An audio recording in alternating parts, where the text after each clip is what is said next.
Bonjour à toutes et à tous, ou bonsoir, ça dépend quand vous regarderez cette petite vidéo.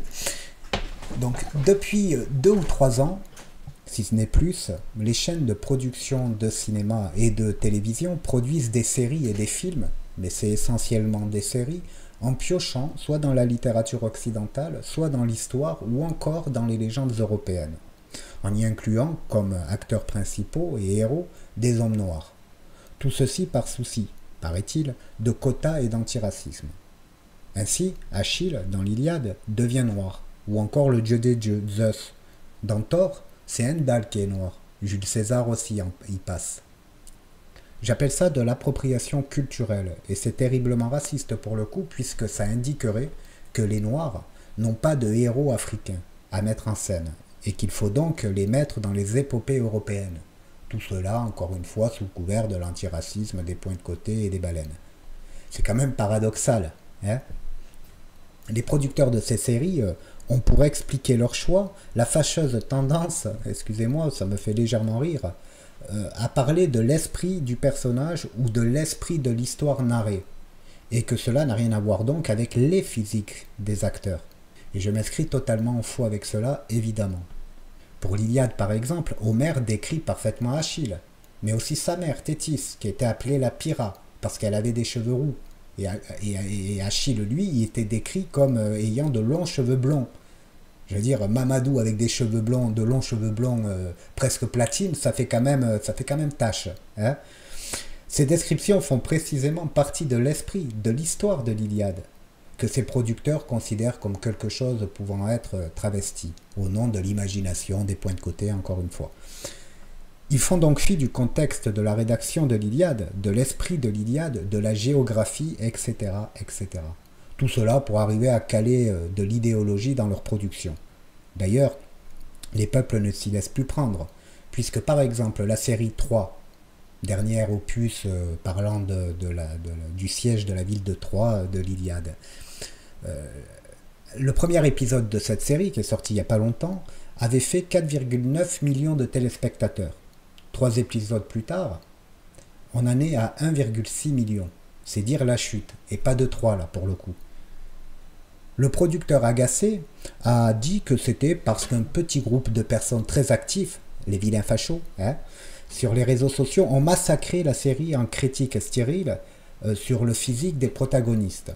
Or, c'est l'excuse facile, puisque si c'était vraiment le cas, il n'y aurait jamais eu de perte d'audience aussi forte. On parle en millions de personnes. C'est donc que ces critiques ont été faites par une majorité, tout simplement. La réalité, c'est que les peuples européens, majoritairement blancs, et là, n'en déplaise aux mondialistes stupides, parce qu'il n'y a pas d'autre mot, je veux dire, à un moment donné, il faut appeler un chat, les peuples européens ne se reconnaissent plus dans ces héros falsifiés. Dernièrement, Marvel a produit un film du nom de Black Panther, une histoire inventée de toutes pièces mettant en scène des super-héros noirs provenant d'un pays totalement fictif nommé le Wakanda. V'là l'insulte quand même, hein. Excusez-moi, mais... Aucune référence historique dans ce film, mais un énorme succès. Plus d'1 milliard de recettes. Ceci pour dire aux producteurs qu'ils n'ont pas besoin de travestir l'histoire des Européens pour donner une place aux Noirs. Ils peuvent inventer des histoires, les mettant en scène. Mais même là, ça reste dévalorisant pour eux. Les Africains, encore une fois, n'ont-ils pas de vrais héros ayant existé? N'ont-ils pas de légendes et de contes ou d'épopées, à part Malcolm X, autre chose, voilà, un héros comme Achille, version noire, tu vois, qui aurait existé, j'en sais rien. Bref, sous le biais de l'antiracisme, ils font donc du racisme qui touche les populations africaines, mais aussi européennes, évidemment, puisque ça dénature, si vous voulez, ce que nous sommes. C'est selon moi une catastrophe à tous les niveaux, comme toute bêtise portée comme norme en réalité. Pour continuer sur ce sujet, Jules César, là c'est le top. Nos détracteurs, quand il s'agit de la mythologie, nous avancent que les légendes ne sont pas vraies et qu'ils peuvent donc laisser libre cours à toutes les interprétations ou imaginations. Comme je vous l'ai dit plus tôt, ceci ne tient pas la route, il y a une trame indépassable. L'endroit où ces légendes furent narrées et écrites. Je veux dire, en Chine, si on écrit une légende, ça mettra en scène des Chinois, pas des Noirs, par exemple. Voilà, c'est les fondamentaux, mais ça mérite d'être dit. Mais que disent-ils tous ces gens quand ils mettent, par exemple, Jules César en noir? César ne fut pas un personnage fictif, c'est bel et bien un personnage historique, où le physique de celui-ci est aussi connu. Eh bien, figurez-vous qu'ils disent exactement la même chose. Ceci nous démontre que ce n'est pas une question d'esprit, mais une tentative concertée ou inconsciente. Personnellement, je crois que c'est plutôt concerté. Je ne suis pas un adepte du complot, mais bon, ça commence vraiment à se voir, quoi.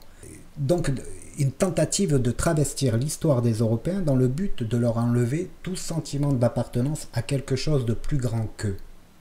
Nous l'avions vu aussi lors des commémorations de Verdun, où de jeunes enfants, principalement blancs, notez le symbole dégueulasse quand même qui se cache derrière ça, qui couraient sur les tombes de nos poilus, en piétinant notre passé, les tombes, la totale, quoi, voilà.